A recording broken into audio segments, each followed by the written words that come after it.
বিএনপির আজকের যেই সমাবেশ ও মিছিল সেটিকে জড়ো হচ্ছেন বিএনপির নেতাকর্মীরা এবং ইতিমধ্যে আমরা যে চিত্রটি লক্ষ্য করলাম যে জাতীয়তাবাদী যেই মহিলা দল রয়েছে সেই মহিলা দলের নেতাকর্মীরা ইতিমধ্যে এখানে এসে জড়ো হচ্ছেন এবং এছাড়াও যে চিত্রটি দেখছি যে মিছিলের পর মিছিল নিয়ে আসলে বিভিন্ন থানা থেকে আগত নেতাকর্মীরা তারা এখানে এসে উপস্থিত হচ্ছেন এবং একটি বিষয় যে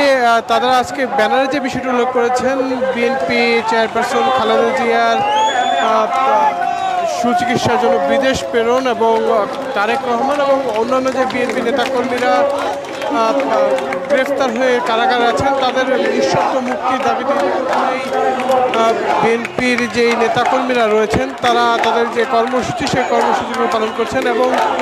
এখানে যে চিত্রটি দেখছি যে নেতাকর্মীরা এখানে এসে তাদের আজকের যেই সমাবেশ সেটি বাস্তবায়ন করতে এখানে এসে তারা জড়ো হচ্ছেন। ওয়ালটন ফ্রিজ কিনে অনেকের মতো আপনিও হয়ে যেতে পারেন মিলেনিয়াল সেরা পণ্যের সেরা অফার।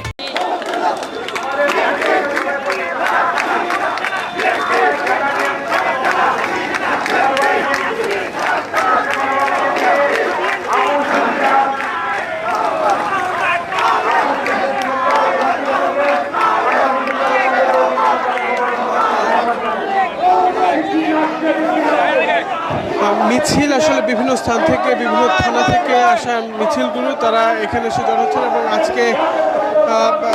বিকেল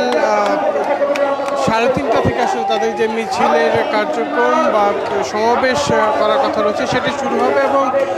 আজকের যে সমাবেশ সেই সমাবেশে প্রধান অতিথি হিসেবে উপস্থিত থাকবেন বিএনপির স্থায়ী কমিটির সদস্য বাবু গয়েশ্বর চন্দ্র রায় এবং বিশেষ অতিথি হিসেবে থাকবেন অ্যাডভোকেট রুহুল কবির রিজভী। আর এছাড়াও আজকের যেই সমাবেশ এবং মিছিল সেই সমাবেশ এবং মিছিলে সভাপতিত্ব করবেন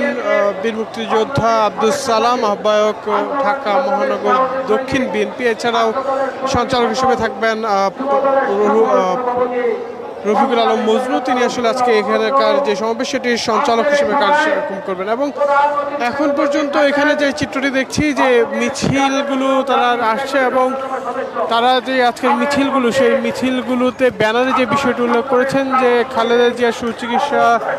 নিঃশর্ত মুক্তি, তারেক রহমানের বিরুদ্ধে মিথ্যা মামলা প্রত্যাহার এবং ঢাকা মহানগর দক্ষিণের সিনিয়র যুগ্ম আহ্বায়ক নবিউল্লাহ নবী সহ সকল রাজবন্দী উল্লেখ করে আসলে মুক্তির দাবিতে তারা সমাবেশ ও মিছিলের আহ্বান করেছেন।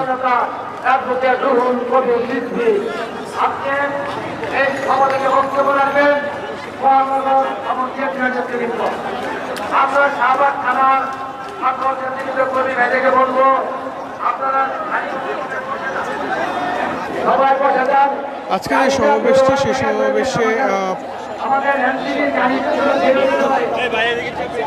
সমাবেশে ইতিমধ্যে ছাত্রদল সহ অন্যান্য বেশ কিছু রাজনৈতিক দল যেগুলো রয়েছে বিএনপি সহযোগী সংগঠন তাদের নেতাকর্মীরা এসে জড়ো হচ্ছেন এবং এখানে আজকে যে চিত্রটি দেখছি যে সমাবেশটিকে সঠিকভাবে বাস্তবায়নের লক্ষ্যে তারা স্বেচ্ছাসেবী নিয়োগ করেছেন। আইন শৃঙ্খলা রক্ষাকারী বাহিনীদের অবস্থানের কথা যদি বলি যে পল্টন কেন্দ্রীয় কার্যালয়ের সামনে তাদের যে আজকে সমাবেশ সেই সমাবেশের যে সামনের সড়কটিতে আসলে বিএনপির সমাবেশের সামনের যে কার্যালয়ের সামনে যেই সড়কটি রয়েছে সেখানে আইন শৃঙ্খলা রক্ষাকারী বাহিনী এছাড়া নাইটিঙ্গেল এবং এদিকে আরামবাগের মোড়গুলোতেও আসলে আইন শৃঙ্খলা রক্ষাকারী বাহিনীদের যে সতর্ক অবস্থান সেগুলো আমরা লক্ষ্য করতে পারছি।